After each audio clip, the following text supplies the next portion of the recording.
पहले वो डर का इस्तेमाल उन्होंने मुसलमानों के बीच में किया कि अगर आपने हमको वोट नहीं दिया तो बीजेपी आ जाएगी। अब बीजेपी 10 साल से सेंटर में है, क्या कर लिया? मुसलमानों का क्या कर लिया? नमाज बंद हो गया है? कुछ कर लिया? कुछ भी नहीं हुआ। क्या कर लिया? कुछ भी नहीं हुआ।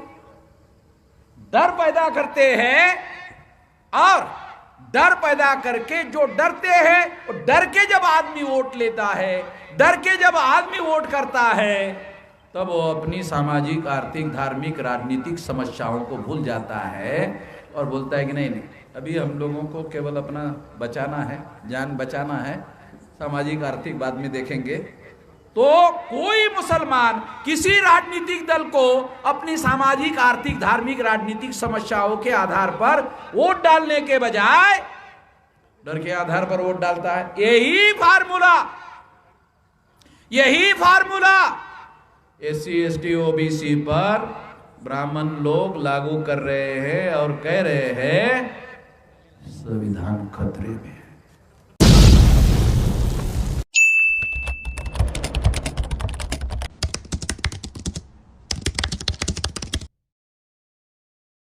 साथियों,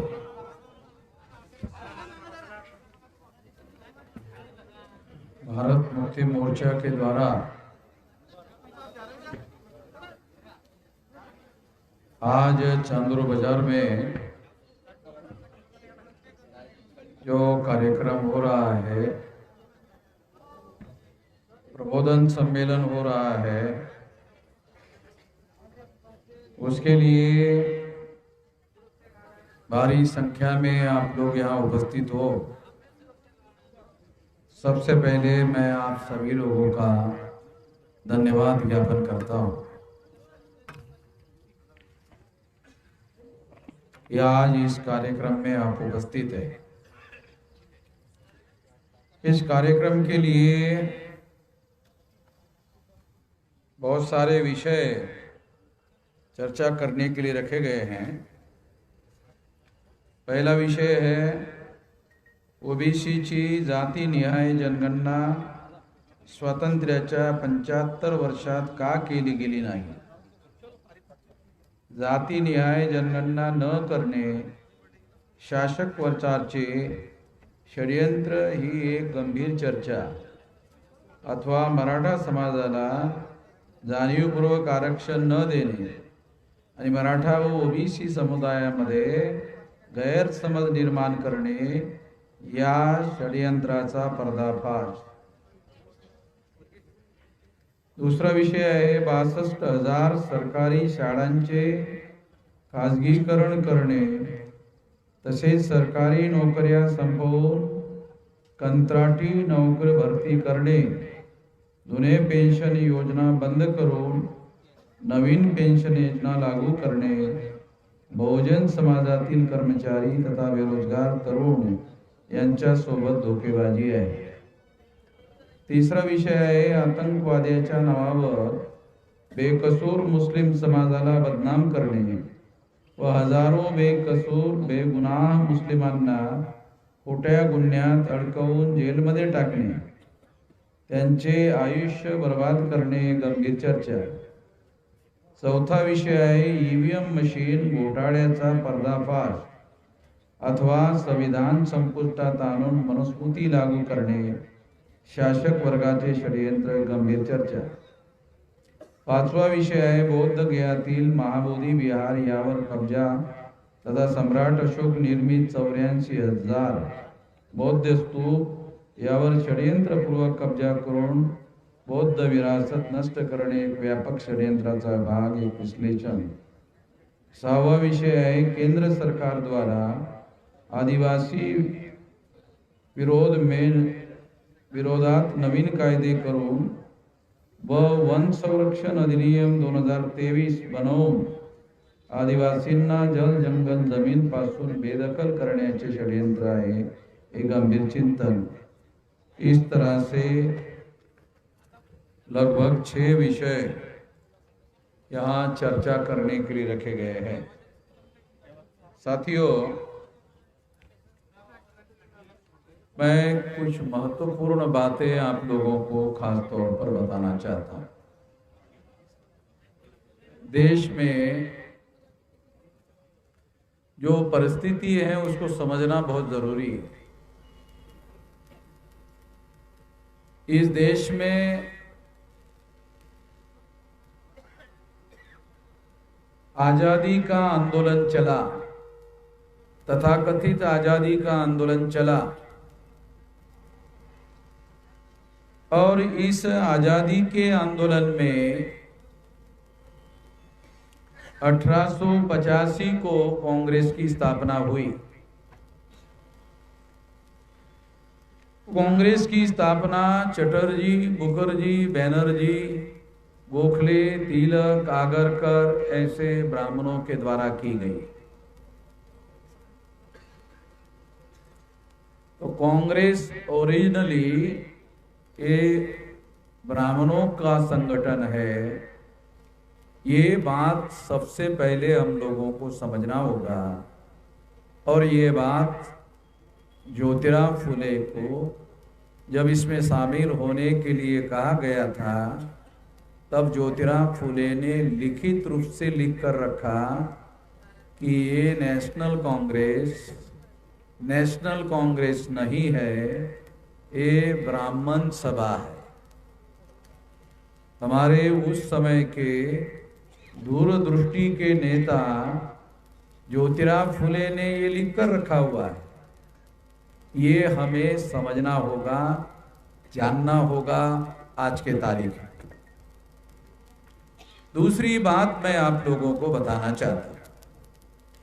1925 को आरएसएस की स्थापना हुई और आरएसएस की स्थापना होने के बाद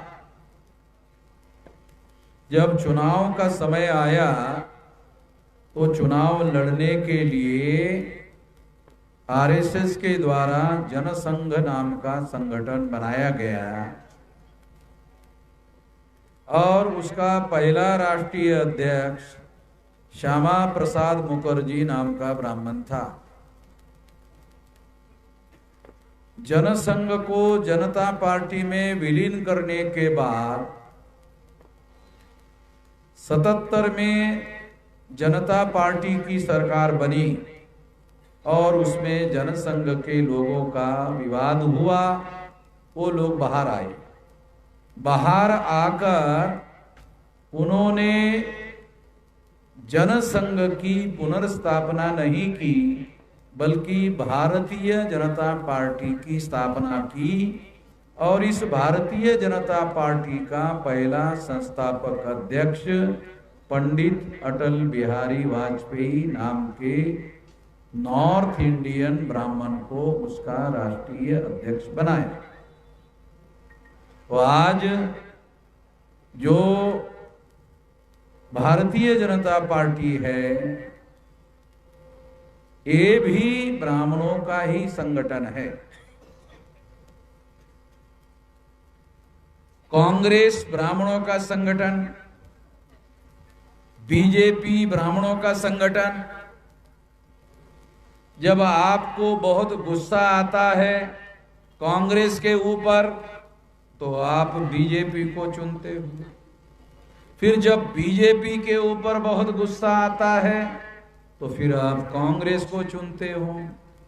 यानी एक ब्राह्मण की जगह दूसरे ब्राह्मण को सर पर बिठाते हो, दूसरे ब्राह्मण को उतारते हो, फिर पहले ब्राह्मण को सर पर चढ़ाते हो।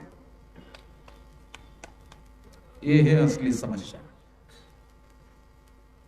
असली समस्या ये नहीं है कि 52% लोगों की जो ओबीसी है उसकी गिनती नहीं होती। ब्राह्मण को देश का हुक्मरान बनाओगे जिसकी संख्या 3.5% है। क्या आप लोगों को पता है कि ब्राह्मणों की संख्या 3.5%? ब्राह्मणों की संख्या सारे देश भर में 3.5% है। और 3.5% संख्या रखने वाला आदमी अगर ग्राम पंचायत में चुनाव लड़ ले तो ग्राम पंचायत का पंच चुनकर नहीं आ सकता। सरपंच बनने का तो सवाल ही नहीं है। जो आदमी पंच चुनवा कर नहीं ला सकता, जो गांव का सरपंच नहीं बना सकता, वो देश का प्रधानमंत्री बनवा रहे हैं।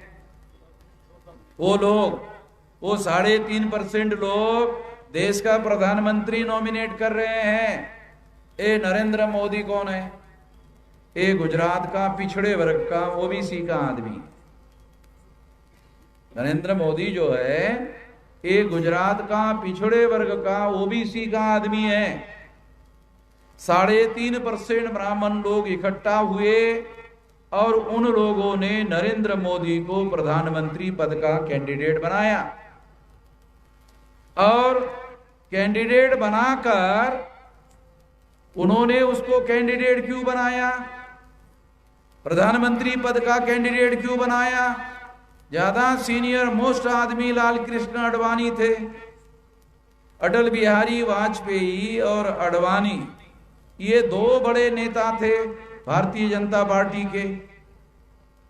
और इन 2 बड़े नेताओं ने भारतीय जनता पार्टी बनाई। लाल कृष्ण आडवाणी जीवित होने के दौरान, सक्षम होने के दौरान आरएसएस के ब्राह्मणों ने नरेंद्र मोदी को प्रधानमंत्री पद का कैंडिडेट चुना। क्यों?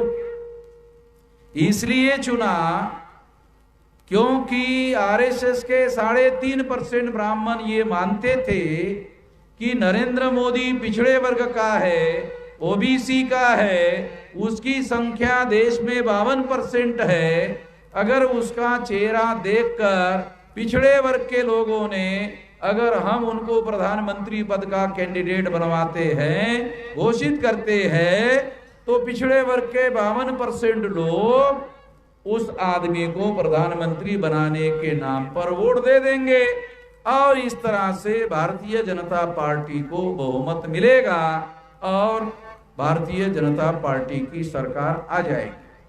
ऐसे ही हुआ। 2014 में जब पहली बार ये चुनाव हुआ और चुनाव में नरेंद्र मोदी को प्रधानमंत्री पद का कैंडिडेट आरएसएस के ब्राह्मणों ने घोषित किया, तो पिछड़े वर्ग के लोगों ने कि एक पिछड़े वर्ग के आदमी को प्रधानमंत्री बनाया जा रहा है, इसलिए भर भरा कर वोट दे दिया, बड़े पैमाने पर वोट दे दिया। तो सीटें चुनकर आई 283। सरकार बनाने के लिए सीटें चाहिए थी 272।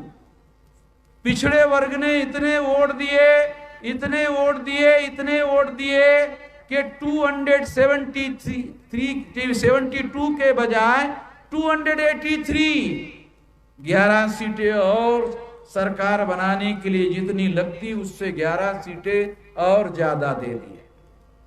पिछड़े वर्ग के लोगों ने ऐसा किया और इस तरह से जब उनको पूरा बहुमत मिला और पिछड़े वर्ग के नरेंद्र मोदी को जब देश का प्रधानमंत्री नॉमिनेट किया हुआ प्रधानमंत्री, कितने लोगों को समझ में आता है इलेक्टेड प्रधानमंत्री और नॉमिनेटेड प्रधानमंत्री? आजादी को बहुत तमाम समय हो गया है, संविधान लागू होकर 73 साल का समय हो गया है, मगर अभी तक हमारे लोगों को इलेक्टेड प्रधानमंत्री और नॉमिनेटेड प्रधानमंत्री का फर्क समझ में नहीं आता। ये नरेंद्र मोदी जो है ये 3.5% ब्राह्मणों के द्वारा नॉमिनेटेड प्रधानमंत्री है। नरेंद्र मोदी को 3.5% ब्राह्मणों के लोगों ने नॉमिनेट किया भारतीय जनता पार्टी के तरफ से और उसको चुनवा कर लाया, तो ये ब्राह्मणों के द्वारा नॉमिनेटेड प्राइम मिनिस्टर है नरेंद्र मोदी। और जब पिछड़े वर्ग का आदमी, पिछड़े वर्ग के लोगों ने भर भरा के वोट दिया कि एक पिछड़े वर्ग का आदमी देश का प्रधानमंत्री होगा, तो वो पिछड़े वर्ग की गिनती कर लेगा, ये मानकर पिछड़े वर्ग के लोगों ने वोट दिया। क्या हुआ? 9 साल खत्म हो गए, ये 10वां साल चल रहा है। मगर नरेंद्र मोदी ने अभी तक पिछड़े वर्ग का होने के बावजूद भी, ओबीसी का होने के बावजूद भी उसकी गिनती नहीं की। नरेंद्र मोदी को पूछो तो बता देगा। उसको पूछो कि मोदी जी देश में कुत्ते कितने हैं, तो वो कहता है कि हाँ हम जानते हैं। नरेंद्र मोदी को पूछो काटने वाले कुत्ते कितने हैं, कहा ये भी जानते। नरेंद्र मोदी को पूछो सज्जन वाले कुत्ते कितने हैं, यानी जो दांत हैं मगर काटते नहीं, सज्जन कुत्ते वो कितने, वो भी हम जानते हैं। नरेंद्र मोदी को पूछो देश में जानवर कितने हैं, ये भी जानते हैं। नरेंद्र मोदी को पूछो जंगली जानवर कितने हैं, ये भी जानते हैं। नरेंद्र मोदी को पूछो 52% जो ओबीसी है वो आज के तारीख में कितने हैं, ये नहीं जानते। सब जानते हैं, कुत्ते जानते हैं, जानवर जानते हैं, जंगली जानवर जानते हैं, मगर पिछड़े वर्ग के जो ओबीसी है वो नहीं जानते। क्यों नहीं जानते? जब प्रधानमंत्री के पास ही गिनती करने का अधिकार है तो प्रधानमंत्री गिनती करने का काम क्यों नहीं कर रहा है? वो इसलिए नहीं कर रहा है क्योंकि वो 3.5% ब्राह्मणों के द्वारा नॉमिनेट किया हुआ प्रधानमंत्री है। हमारे में से कितने लोगों को यह बात समझ में आती है कि इलेक्टेड प्रधानमंत्री और नॉमिनेटेड प्रधानमंत्री में क्या फर्क है? ये हमारे लोगों को इतने साल हो गए आजादी को, फिर भी समझ में नहीं आता है। तो ये ब्राह्मणों के द्वारा नॉमिनेटेड है, तो जिन्होंने उसको नॉमिनेट किया वास्तविक सत्ता नॉमिनेट करने वाले की है। जिसको नॉमिनेट किया जा रहा है उसकी सत्ता नहीं है। वास्तविक सत्ता नॉमिनेट करने वाले ब्राह्मणों की है, 3.5% ब्राह्मणों की है। वो डिसाइड कर रहे हैं, वो निर्णायक है, वो निर्धारित कर रहे हैं। और 52% लोगों ने 52% का आदमी पिछड़े वर्ग का ओबीसी का है ये समझकर वोट दिया, मगर वो नॉमिनेटेड था। इस वजह से पिछड़े वर्ग का प्रधानमंत्री होने के बावजूद भी नरेंद्र मोदी के पास में निर्णय करने का अधिकार नहीं। आपके यहां अमरावती में जिला परिषद होगी। जिला परिषद में एक आईएएस अधिकारी होता है, उसको सीओ बोलते हैं। सीओ है, सीओ बोलते हैं ना, इधर सीओ बोलते हैं। जो जिला परिषद का हेड होता है एडमिनिस्ट्रेटिव, उसको सीओ बोलते हैं, चीफ एग्जीक्यूटिव ऑफिसर। उसी तरह से आरएसएस के लोग सारे नीतिगत फैसले कर रहे हैं। आरएसएस के लोग, आरएसएस के ब्राह्मण सारे नीतिगत फैसले कर रहे हैं। सारे फैसले करने के बाद नरेंद्र मोदी से उस पर अमल करवा रहे हैं। तो नरेंद्र मोदी को अमल करने का काम दिया हुआ है, इंप्लीमेंट करने का काम दिया हुआ है, एग्जीक्यूट करने का काम दिया हुआ है। तो नरेंद्र मोदी सीओ है, सीओ है, चीफ एग्जीक्यूटिव ऑफिसर। निर्णय आरएसएस के लोगों ने लिया, अमल कौन कर रहा है? नरेंद्र मोदी। तो Narendra Modi chief executive officer है, सीओ है। हम लोग कहते हैं पीएम है, आरएसएस के लोग कहते हैं सीओ है। सीओ बना के रखा हुआ। इस वजह से निर्णय करने का अधिकार नरेंद्र मोदी के पास नहीं है, निर्णय करने का अधिकार आरएसएस के पास है। और इस वजह से नरेंद्र मोदी ओबीसी का प्रधानमंत्री होने के बावजूद भी ओबीसी की गिनती करने का काम नहीं कर रहा है। कुत्तों की गिनती का रिकॉर्ड उसके पास है, जानवरों के गिनती का रिकॉर्ड उसके पास है, जंगली जानवरों के गिनती का रिकॉर्ड उसके पास है, मगर उसके पास पिछड़े वर्ग के ओबीसी के लोगों के गिनती का कोई आंकड़ा उसके पास नहीं। ये बात साथियों हमको समझना होगा। बिहार का चीफ मिनिस्टर नीतीश कुमार है, उन्होंने वहां गिनती किया और बताया कि 64% है, 52% नहीं है ओबीसी, ओबीसी 64% है। क्यों? ब्राह्मण ने नहीं बनाया, उसकी पार्टी है, लालू की पार्टी है, लालू बैकवर्ड का है, नीतीश कुमार भी बैकवर्ड का है, दोनों ने मिलकर ये सरकार बनाई। किसी ब्राह्मण के पार्टी के द्वारा वो सरकार नहीं बनी है, इसलिए उन्होंने निर्णय लिया। मैं आपको ये बात सबूतों के साथ बता रहा हूं, समझा रहा हूं, ताकि बात आपके समझ में आ जाए कि ऐसा क्यों हुआ।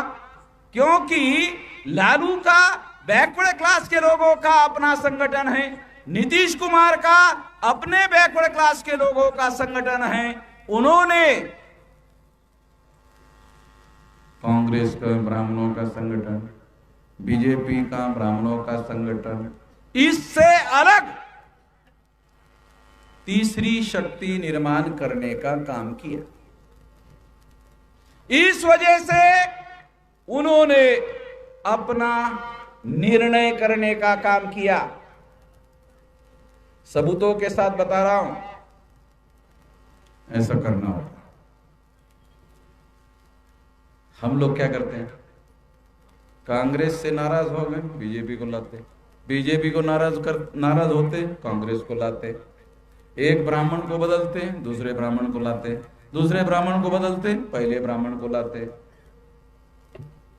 अगर कांग्रेस का राजा राम है तो बीजेपी का सीताराम, सीताराम को बदलते राजा राम को लाते, राजा राम को बदलते सीताराम को लाते। राजा राम बदल जाए या सीताराम बदल जाए, फर्क क्या पड़ता? राजा राम की जगह सीताराम आ जाए, सीताराम की जगह राजा राम आ जाए, तो हम लोग क्या करते रहते हैं? राजा राम सीताराम, राजा राम सीताराम, राजा राम सीताराम, राजा राम सीताराम, राजा राम सीताराम। चलिए, भजन गाने के अलावा कुछ करते नहीं है। हमारी नालायकी की सबसे बड़ी काम यह है कि हम इस तरह के भजन गाने में लगे हो। जब आप दूसरों का भजन गाते रहोगे, दूसरों का जय जयकार करते रहोगे, जितना ज्यादा दूसरों का जय जयकार करोगे उतना तुम्हारा पराजय होगा। जितना दूसरों का जय जयकार करते रहोगे उतना ज्यादा तुम्हारा पराजय होगा। तो इसलिए हम लोगों को एक ब्राह्मण की जगह दूसरे ब्राह्मण को लाने का रिवाज बंद कर देना चाहिए। दूसरे ब्राह्मण को हटाकर पहले ब्राह्मण को लाने का रिवाज बंद कर देना चाहिए। और अगर ये काम हम नहीं करते हैं तो हमारे सामाजिक, आर्थिक, राजनीतिक जीवन में किसी प्रकार का कोई परिवर्तन नहीं होगा। क्योंकि जब हम लोग ब्राह्मणों के नियंत्रण में अपना भविष्य सौंपते हैं, ब्राह्मणों को फैसले करने का अधिकार बहाल करते हैं, ब्राह्मणों को कहते हैं कि हमारे भविष्य के फैसले करने का अधिकार हम आपको देते हैं, तो फिर ब्राह्मण तो आपके विरोध में ही फैसले करेगा। वो तो कुत्तों की, बिल्लियों की, जानवरों की गिनती करने के लिए राजी हो जाते हैं, मगर आपकी गिनती करने के लिए भी राजी नहीं होते। हक अधिकार संख्या के अनुपात में देने की बात तो दूर की बात है, आपकी गिनती करने के लिए तैयार नहीं है। आपको आपके संख्या के अनुपात में अधिकार देने की बात तो बहुत दूर की बात है, आपकी गिनती करने के लिए भी तैयार नहीं। ये बात इस वजह से हो रही है क्योंकि हम अपनी शक्ति निर्माण करने का, आत्मनिर्भर शक्ति निर्माण करने का, अपने ऊपर भरोसा करने का, दूसरे के ऊपर भरोसा नहीं अपने ऊपर भरोसा करने का, अपनी ताकत निर्माण करने का, हमको ये काम करना चाहिए। मैं उम्र के 18 साल 3-4 महीने की मेरी उम्र थी, अभी मेरी 66 साल की उम्र है। तब से काम कर रहा हूं, लगभग 48 साल का समय हो गया, इतने लंबे समय से काम कर रहा हूं।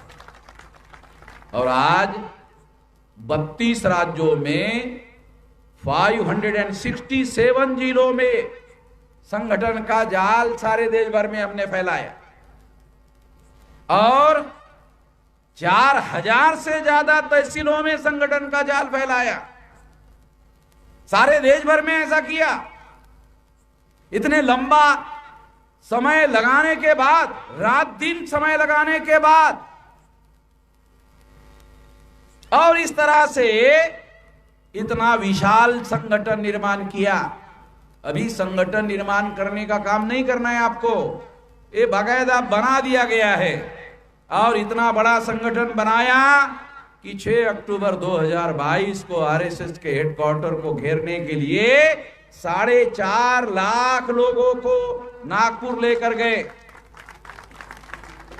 हरियाणा में रोहतक में बीजेपी की सरकार है, वहां उन्होंने मुझे कार्यक्रम करने के लिए अनुमति नहीं दी।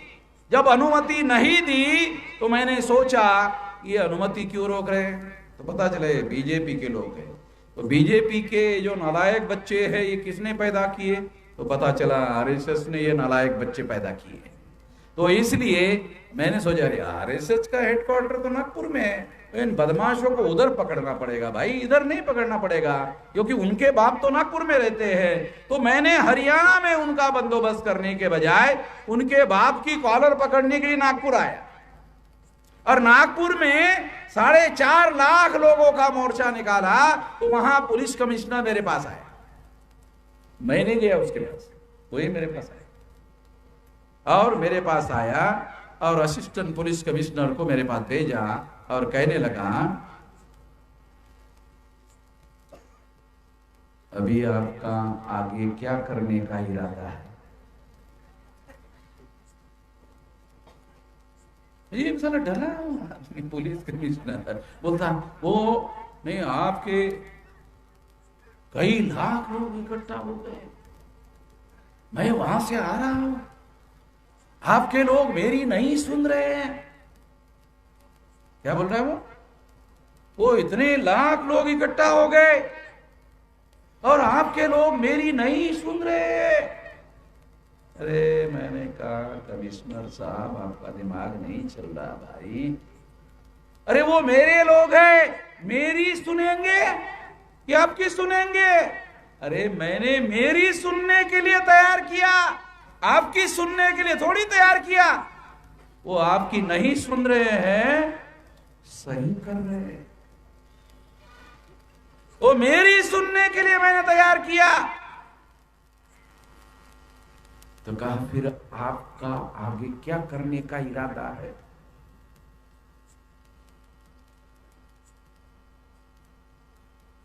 तो मैंने उसको कहा जो आप चाहते हो करेंगे। तो उन्होंने कहा कि ये आंदोलन हम पीछे ले रहे हैं, ऐसा घोषित करो। मैंने कहा ये बिल्कुल नहीं घोषित करूंगा, एक वीडियो बना कर देता हूं। कहा कौन सा? कानून और संविधान के दायरे में रहकर आंदोलन जारी रखो, ऐसा बना के देता हूं।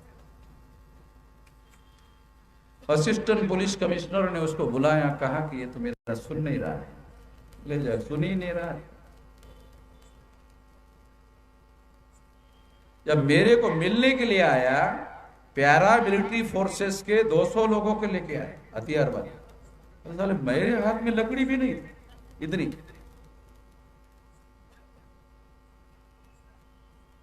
हमारे लोग पुलिस वालों से डरते रहते, मेरे हाथ में लकड़ी भी नहीं। तो पुलिस का कमिश्नर 200 हथियार वाले लोग जो है वो लेकर आए, वो भी पुलिस चौकी में। मैं पुलिस चौकी में बैठा हुआ, पुलिस चौकी में ही 200 हथियार वाले लेके आए।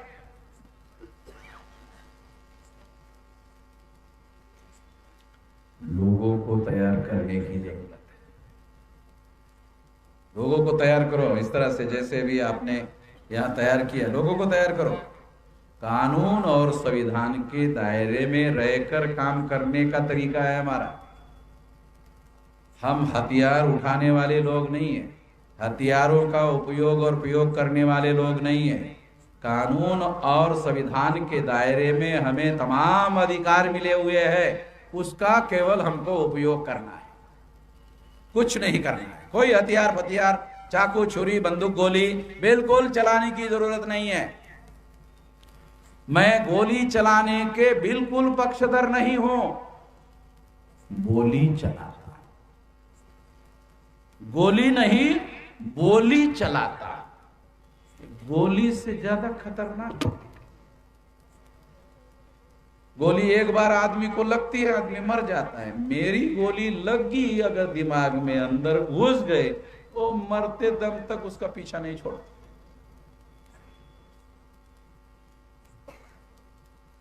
ये लड़ाई है, ये लड़ाई हम लोग लड़ रहे हैं।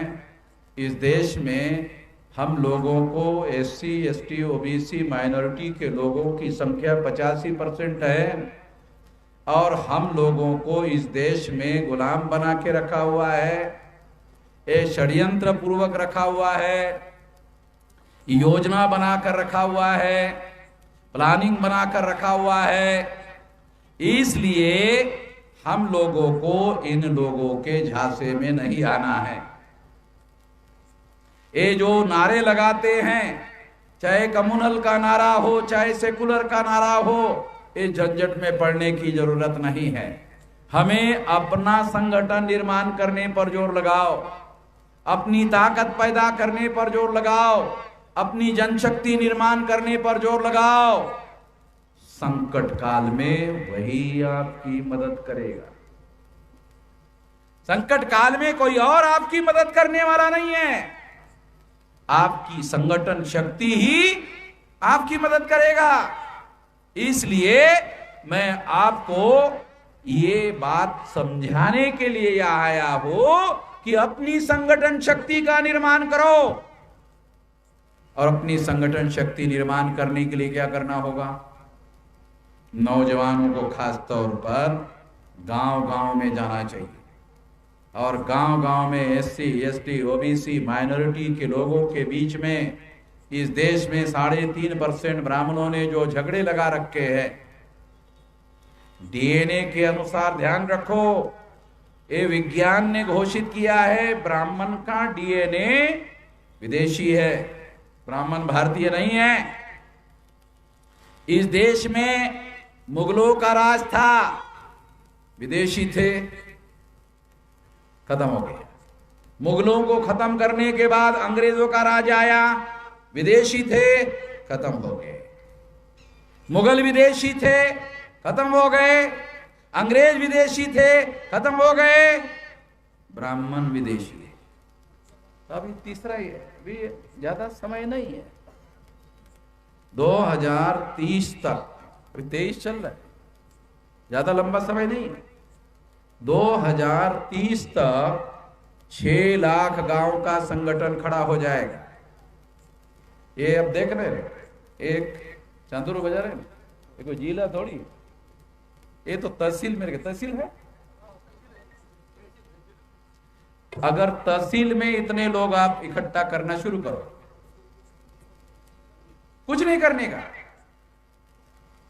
अगर आप अपने लोग, जिनको RSS के 3.5% ब्राह्मण हिंदू मुसलमान का झगड़ा लगाकर, हिंदू मुसलमान का झगड़ा फसाद लगाकर हम लोगों को हिंदू बनाकर, हम हिंदू है, कौन कहता है हिंदू है?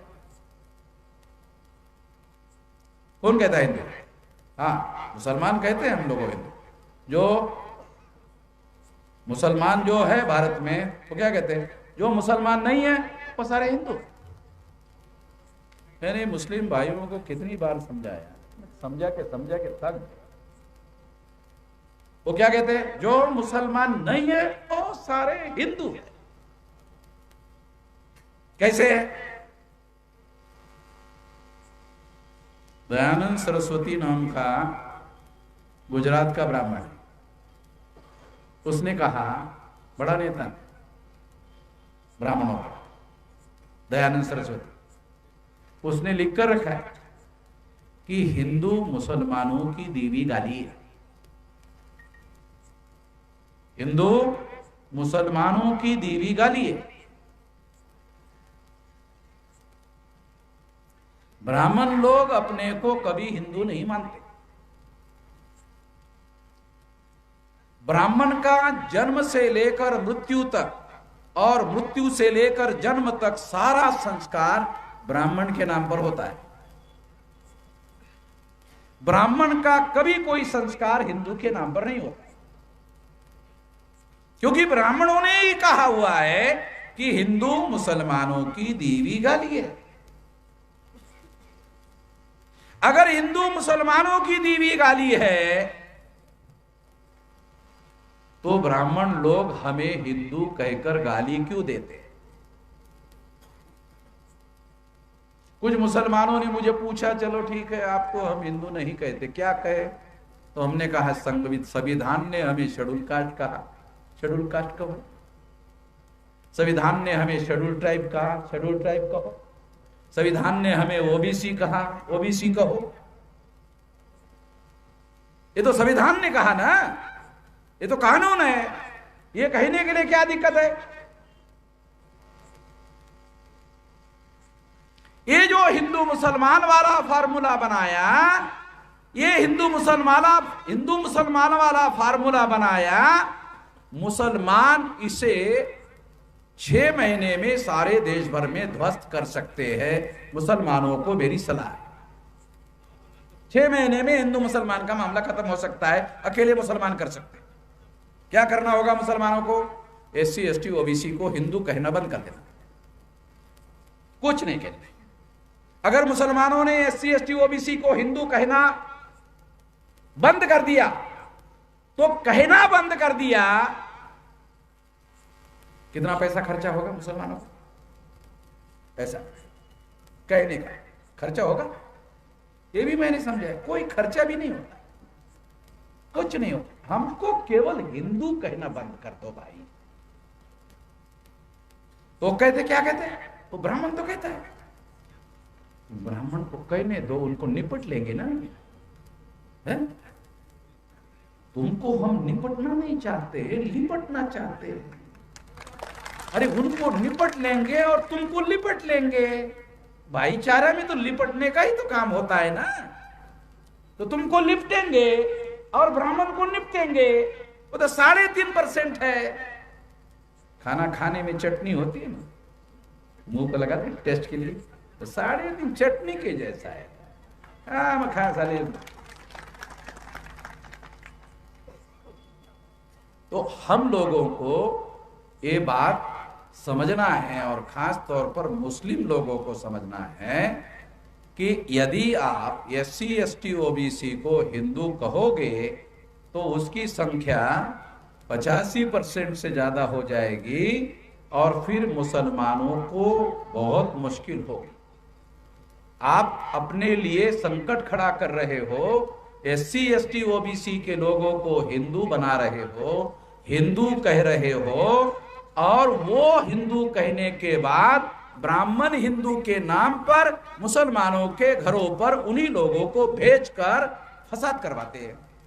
हमारे लोगों का इस्तेमाल करते हैं हिंदू के नाम पर, और फिर वो हिंदू बने हुए जो एससी एसटी ओबीसी के लोग हैं, जिनको ब्राह्मण आरक्षण की चपरासी की नौकरी देने के लिए तैयार नहीं है, चपरासी की, उनको हिंदू बनने के बाद उनको मुसलमानों के खिलाफ इस्तेमाल करते हैं, और जो इस्तेमाल होते हैं उसकी किसी समस्या का कोई समाधान नहीं होता। इस्तेमाल होने वाले लोगों की समस्या का समाधान नहीं होता। मैं देहाती आदमी हूं, आपको इस्तेमाल का सिद्धांत समझाता हूं। कभी कभी गांवों में देहात में क्या होता है, आदमी को टॉयलेट लगती है तो टॉयलेट को वो खेती बाड़ी में जाता है तो पानी नहीं होता, तो वो टॉयलेट को फिर भी जाना ही तो पड़ता ही है। फिर वो आजू बाजू में देखता है कोई पत्थर है क्या, वो पत्थर लेता है और पत्थर पहुंच कर वो पत्थर को ऐसा पहुंचता है, फेंक देता है। Use and throw. देखो लोगों को समझ में आ रहा है, ये हिंदू ऐसे ही है। ब्राह्मणों के द्वारा SC ST OBC को हिंदू बनाकर मुसलमानों के घरों पर हमला करने के लिए भिजवाते हैं और फसाद करवाते हैं, और वो फसाद होने के बाद में क्या होता है, SC ST OBC वो हिंदू बनकर जाता है मुसलमान के घर के तरफ। है SC ST OBC जाता है मुसलमान के घर के ऊपर, ब्राह्मणों के कहने पर फसाद होता है। दूसरे दिन अखबार में खबर आती है। खबर क्या आती है, हिंदू मुसलमान का फसाद।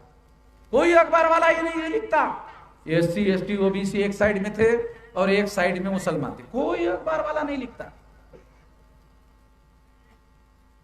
और इस तरह से जो लोग इस देश में मुसलमानों के विरोध में फसाद के लिए इस्तेमाल होते हैं, वो उस पत्थर की तरह यूज एंड थ्रो बोल के फेंक देते हैं।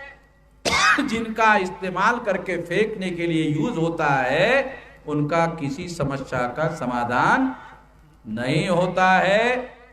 SC ST OBC के लोगों को ध्यान से ये बात समझना है, और मुसलमान आपकी मदद कर सकते हैं अगर वो करना चाहे तो आपको हिंदू कहना बंद कर दे। ब्राह्मणों को हमें हिंदू कहना शुरू रहने दो, वो हम देख लेंगे, वो निपट लेंगे। मुसलमान हमें हिंदू कहना बंद कर दे। हिंदू कहना बंद कर देने से क्या होगा, 3.5% ब्राह्मण मुसलमानों के घर पर हमला करने वाले नहीं, वो कर ही नहीं सकते।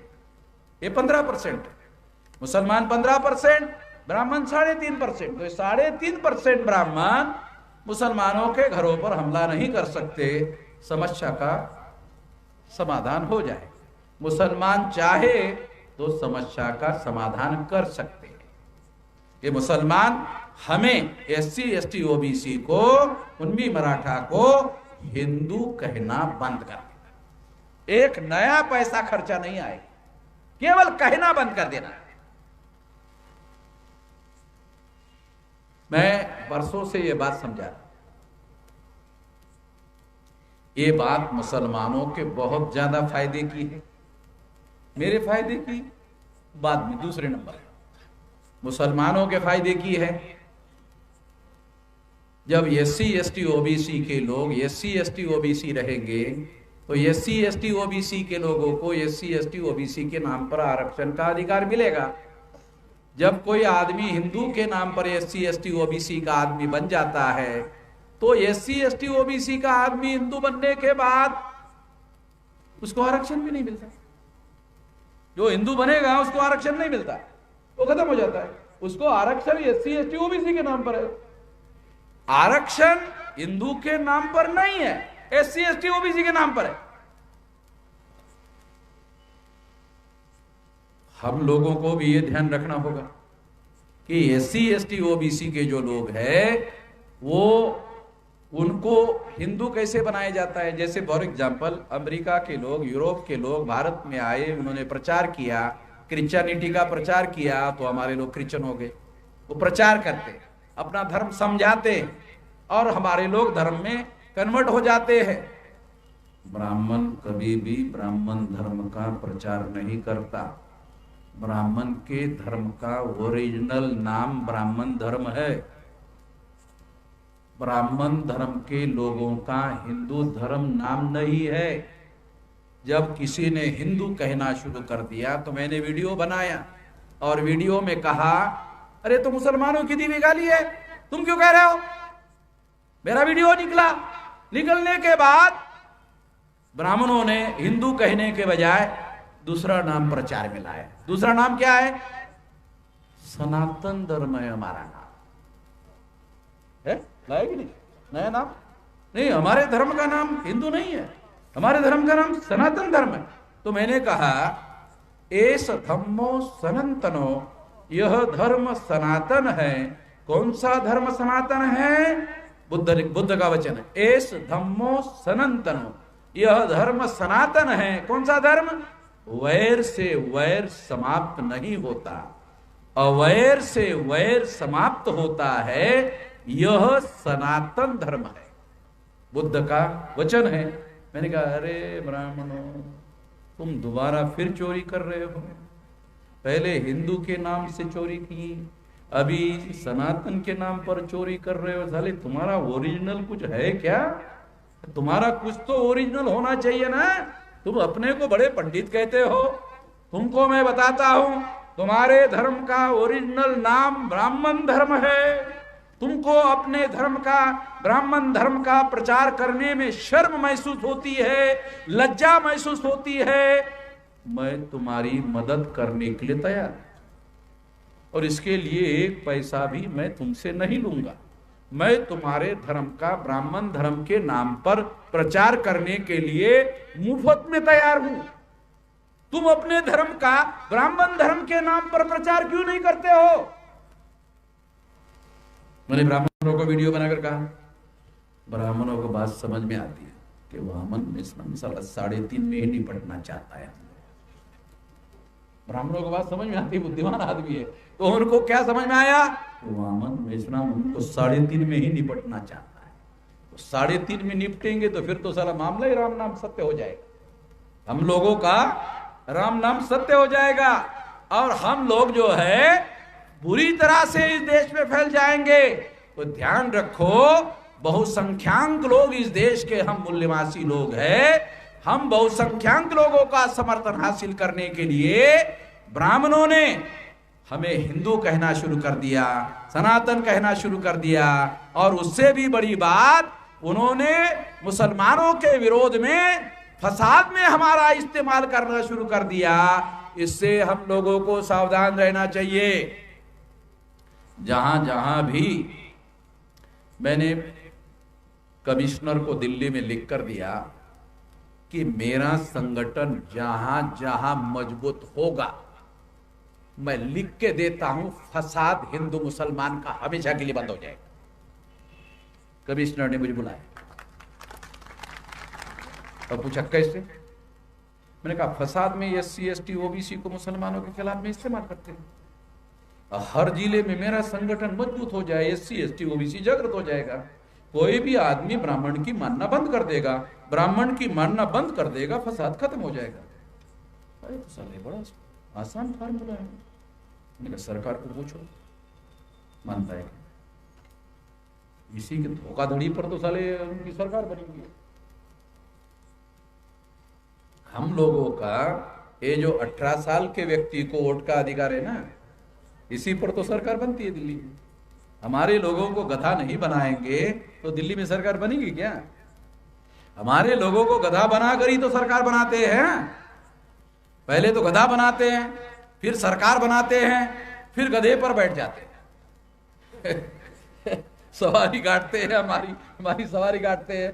तो ये सारा का सारा कार्यक्रम सारे देश भर में चल रहा है, और मैं केवल ये बात समझाने की कोशिश कर रहा हूं कि हम लोगों को अगर ये बात समझ में आ जाए SC ST OBC की, तो सारे देश भर में फसाद खत्म हो जाएंगे।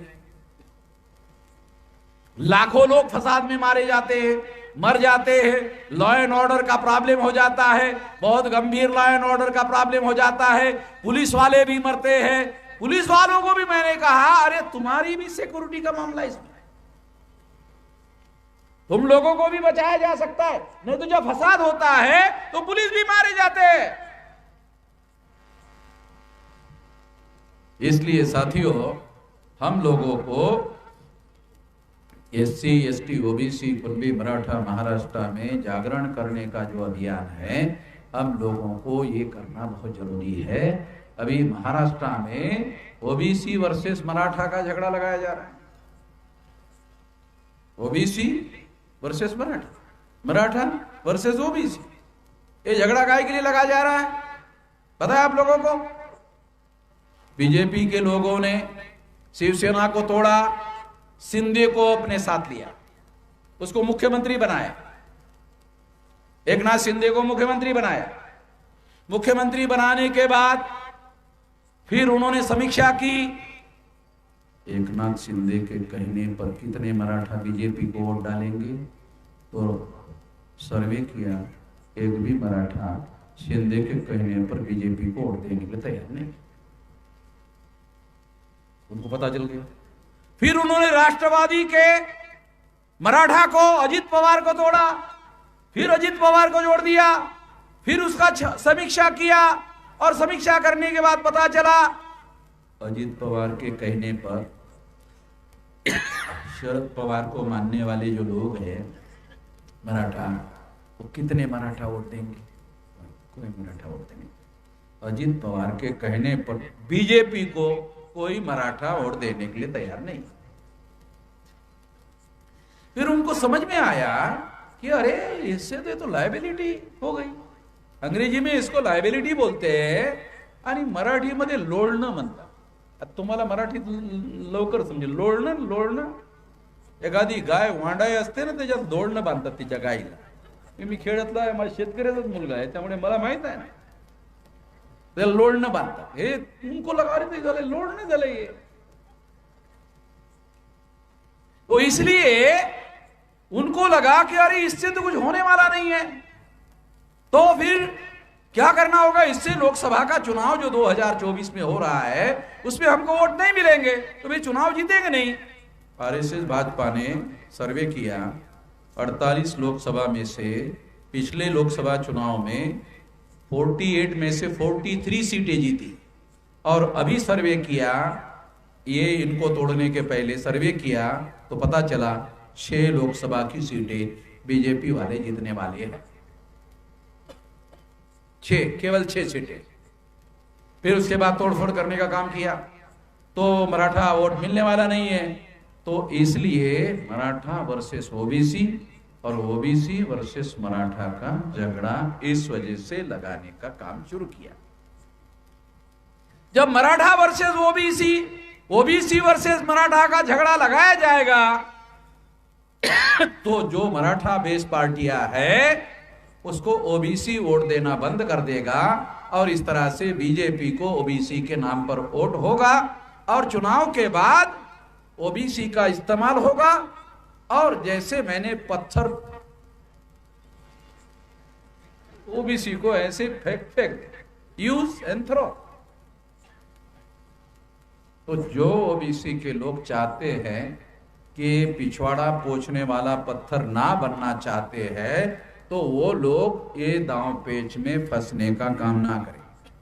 इसका आप गांव-गांव में प्रचार करो, इससे सावधान रहो, इससे सतर्क रहो, क्योंकि ये केवल 2024 के चुनाव तक का जुमला है, और चुनाव के बाद में ओबीसी के प्रति जो प्यार मोहब्बत दिखाया जा रहा है उसको बंद हो जाएगा, चर्चा भी बंद हो जाएगी। इसलिए पहले तो ये सारी बातें हम लोगों को समझना होगा। अभी जल्दी ही कुछ ही दिन में ओबीसी की जाति आधारित गिनती के मुद्दे पर हम लोग महाराष्ट्र और देश भारत बंद करेंगे। महाराष्ट्र बंद भी करेंगे और भारत बंद भी करेंगे, ताकि ओबीसी की जाति आधारित गिनती होनी चाहिए। ओबीसी को उनके संख्या के अनुपात में अधिकार मिले, ये गिनती पर निर्भर है। अगर गिनती होगी तो फिर अधिकार मिलेगा, गिनती ही नहीं होगी तो अधिकार कहां से मिलेगा। इसलिए गिनती करने की जरूरत है, और ये गिनती करना जरूरी है। इसी बात को ध्यान में रखते हुए हम लोगों को आने वाले समय में काम करना होगा। तो आखिरी बात कहना चाहता हूं साथियों, कुछ लोग ऐसा प्रचार कर रहे हैं कि संविधान खतरे में है। ऐसा प्रचार हो रहा है, संविधान खतरे में। तो जो लोग ऐसा प्रचार कर रहे हैं संविधान खतरे में है, वो लोग SC ST OBC के वोटों को डराना चाहते हैं। जैसे ब्राह्मण लोग मुसलमानों को डराते हैं, और डराने के बाद डर के आधार पर मुसलमानों के वोट लेते हैं। ये डर का सिद्धांत है। दो सिद्धांत है, एक डर का सिद्धांत है, एक जागृति का सिद्धांत है। अगर आपको डर पैदा किया जा रहा है तो समझ लेना आपका इस्तेमाल होने वाला है। पहले वो डर का इस्तेमाल उन्होंने मुसलमानों के बीच में किया कि अगर आपने हमको वोट नहीं दिया तो बीजेपी आ जाएगी। अब बीजेपी 10 साल से सेंटर में है, क्या कर लिया? मुसलमानों का क्या कर लिया? नमाज बंद हो गया है? कुछ कर लिया? कुछ भी नहीं हुआ। क्या कर लिया? कुछ भी नहीं हुआ। डर पैदा करते हैं और डर पैदा करके जो डरते हैं, डर के जब आदमी वोट लेता है, डर के जब आदमी वोट करता है, तब वो अपनी सामाजिक, आर्थिक, धार्मिक, राजनीतिक समस्याओं को भूल जाता है और बोलता है कि नहीं नहीं, अभी हम लोगों को केवल अपना बचाना है, जान बचाना है, सामाजिक आर्थिक बाद में देखेंगे। तो कोई मुसलमान किसी राजनीतिक दल को अपनी सामाजिक, आर्थिक, धार्मिक, राजनीतिक समस्याओं के आधार पर वोट डालने के बजाय डर के आधार पर वोट डालता है। यही फार्मूला एससी, एसटी, ओबीसी पर ब्राह्मण लोग लागू कर रहे हैं और कह रहे हैं संविधान खतरे में। प्रचार करते, साल भर प्रचार करते संविधान खतरे में, दूसरे साल प्रचार करते संविधान खतरे में है, तीसरे साल प्रचार करते संविधान खतरे में है, चौथे साल प्रचार करते संविधान खतरे में है, और 5वें साल चुनाव, और फिर कान में आकर हम बचा सकते हैं। संविधान खतरे में है और कान में आके बोलते हम बचा सकते हैं।